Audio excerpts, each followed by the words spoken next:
Hello everybody, Silverpicker here, and welcome to the Silverpicker Squad. Now, today's video is going to be super interesting, especially for you history buffs out there, because we are going to be talking about Confederate currency. That's right, we're talking about banknotes produced in the 1860s during the American Civil War by the Confederates. A super interesting but very dark part of American history, but really something you can learn from. And if you watch to the end of the video, I'm going to tell you about how there's a financial opportunity associated with these as well.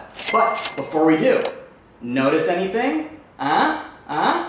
That's right, my new merch dropped, and we are talking about this awesome Galaxy Morgan design. I am obsessed with it. I wanted to go for something that was a cross between iconic numismatics and just awesome style, and I think I hit the mark on this. It has got the iconic Morgan dollar bust, but with this cool, funky Galaxy design on the inside, and I am obsessed with it. And for myself, I got my black hoodie, but I also wanted something in white, so I got the white tee, and I think that came out super fresh.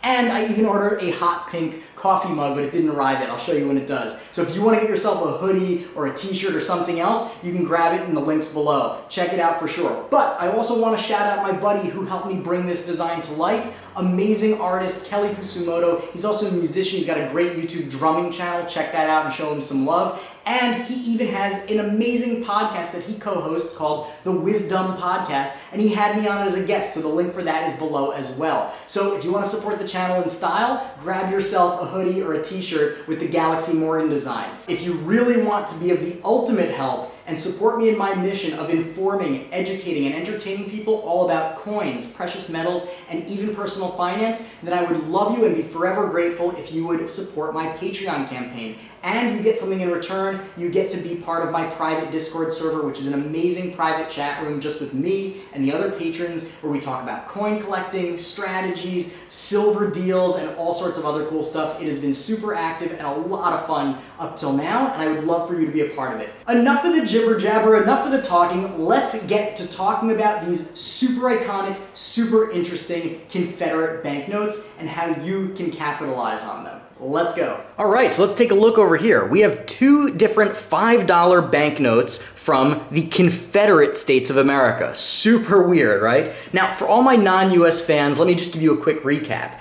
The American Civil War was from 1861 to 1865 and was a very dark period in US history in which the southern states seceded from the Union and fought a very bloody war over states' rights and, of course, slavery. The southern economy relied on slavery, so they wanted to keep it in spite of its obvious immorality and evil.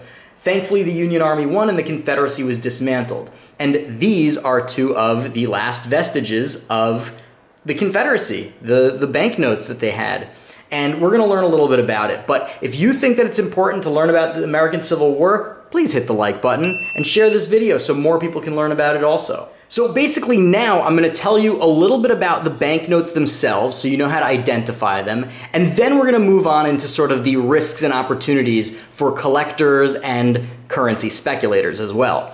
So first off, there are two different types of banknotes produced during the Civil War era in the southern states. And those are the ones produced by the states individually and those produced by the quote-unquote federal government or the Confederate States of America. We are only going to focus on the ones produced by the Confederate States of America. We'll leave the states' notes for another video. So from 1861 to 1864, the Confederates produced 72 different types of notes across 7 different series. This $5 note that I have here is from the 7th series and is bill type number 69, or as they say in the collector's lingo, T69. Here are what some previous notes looked like.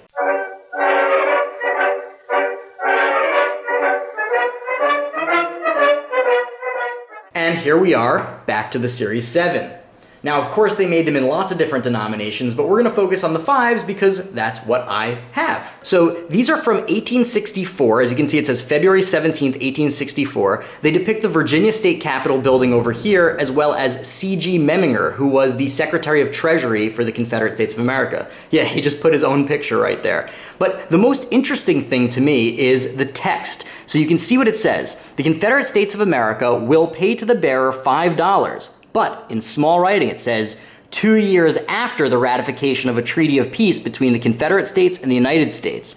So what this is really saying is that this is really just a promissory note. This is not based or backed by any hard assets. There's no gold or silver backing this. Basically, it's predicated entirely on the hope and dream by the southern states that they would win the war and be able to make good on these debts. which of course we know did not happen. But even towards the end of the war, when the Confederacy was losing, these notes started to inflate like crazy because they started just printing and printing and printing, and people lost faith in the currency. And it got to the point where in order to buy like an apple or a shirt, you had to spend thousands of these. Very similar to other examples of hyperinflation we've seen, like in Germany after World War I and in Zimbabwe in the early 2000s. So this currency all but collapsed. Now, if we look at the reverses, we can see that it has this sort of bright blue color, which is kind of unusual to a lot of currency.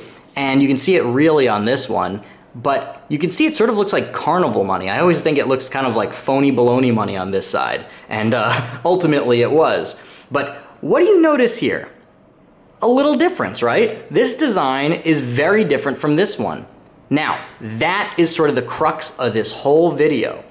These bills are very different. Even though the obverses are the same and the reverses are slightly different, these bills are incredibly different. And that's because one of them is fake and one of them is real. And that is the big risk of buying Confederate currency, because it is one of the most faked and forged bills on the planet. That's right. Very, very few of these that you will see when you're seeing them being sold at a garage sale or at a pawn shop or whatever are actually real. And the risk is, of course, if you buy a fake one, it's effectively worthless.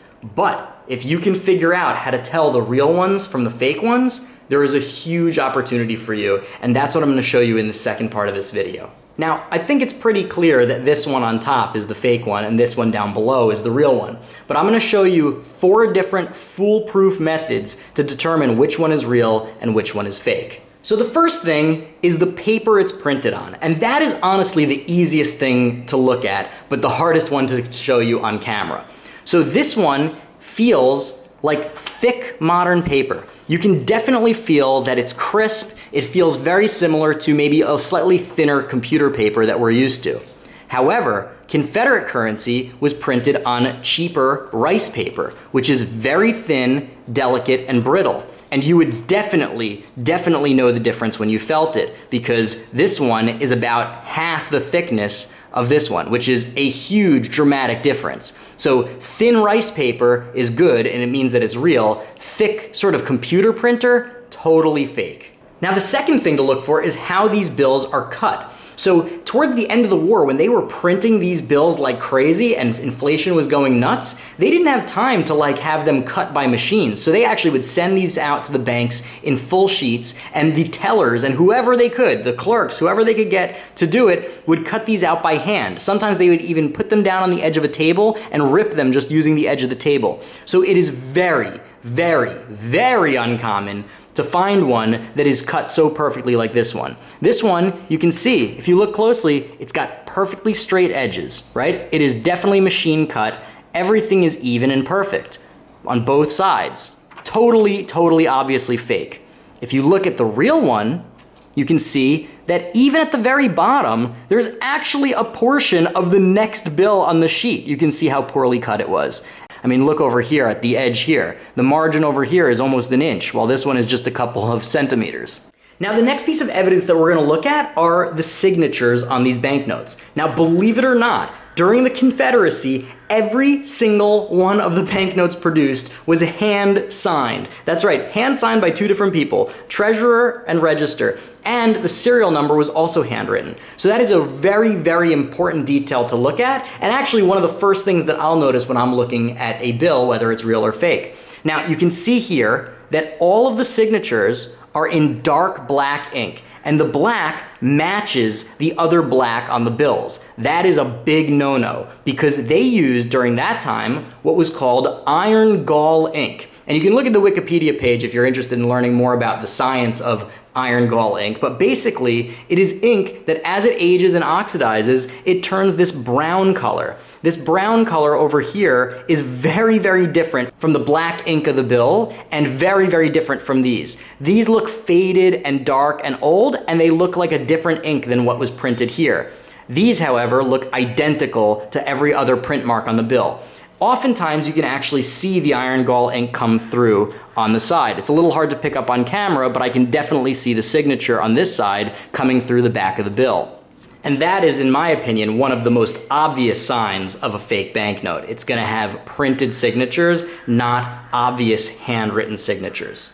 Now, the most damning piece of evidence, in my opinion, for a fake or reproduction bill is the serial number. This bill's serial number is 18262.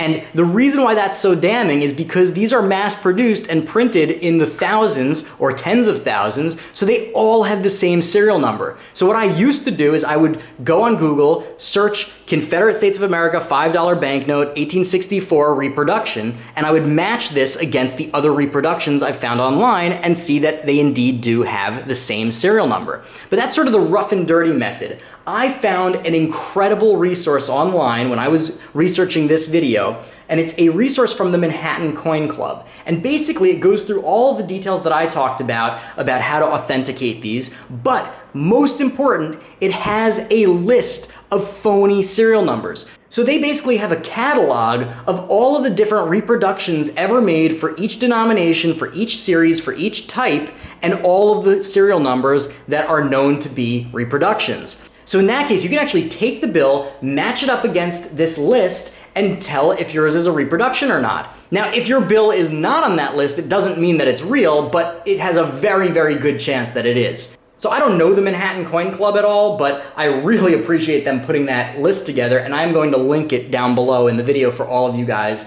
to be able to use. So now you can tell the difference between a real Confederate banknote and a fake one. But I'm gonna throw one more wrench into the mix.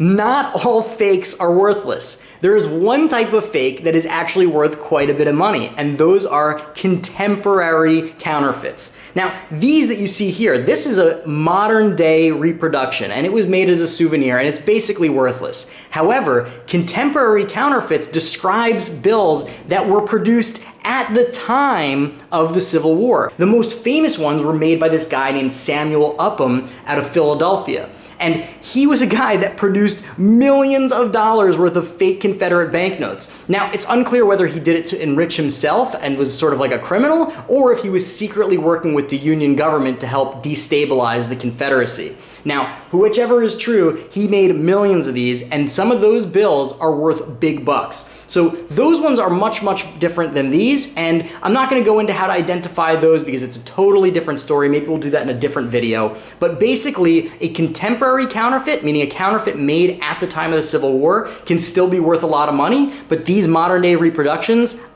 don't buy them. So believe it or not, you will actually see these quite a bit at garage sales, estate sales, flea markets, and the like. And I've seen them plenty, but before I knew about it, because I did know that these were so frequently reproduced, I always assumed that they were fake. And guess what? The sellers themselves often think that what they have are reproductions as well, which means that they are priced very low. Now that you are armed with all of the information you need to tell the real ones from the fake ones, you may be able to get lucky and find some real ones that are being sold at prices that compare to reproductions, and that's where the opportunity lies. And that's where you have an opportunity either to build your own collection on the cheap or to flip them for a nice profit. And no joke, you will have that opportunity if you go out there and put in the legwork. And just a question to all you US currency collectors out there, do you think that Confederate banknotes belong in a collection of US currency? Whether you do or whether you don't, I want to know, and I want to know why. So put it in the comments below and let's start the conversation. Now, if you learned something from this video and you'd like to see more awesome videos like this one, I would love you if you'd hit the subscribe button. It's that big red one, you know, it says subscribe on it. It's super, super easy to do. You just take your mouse and you just click on it. Super easy. Anyway, I would love it if you'd subscribe. If you're already a subscriber, thank you so, so much. Hit the like button if you haven't already. In any case, I've got a lot more awesome stuff coming down the pike, so stay tuned, and until next time, Silverpicker out. A huge, huge thank you to all of my wonderful patrons. You all are truly making this channel possible. And an extra special shout out to my newest platinum patron, Manveer Silver God Saini. Hey, you said you might start making some videos, so let this be your call to action. Let's see what you got, Manveer.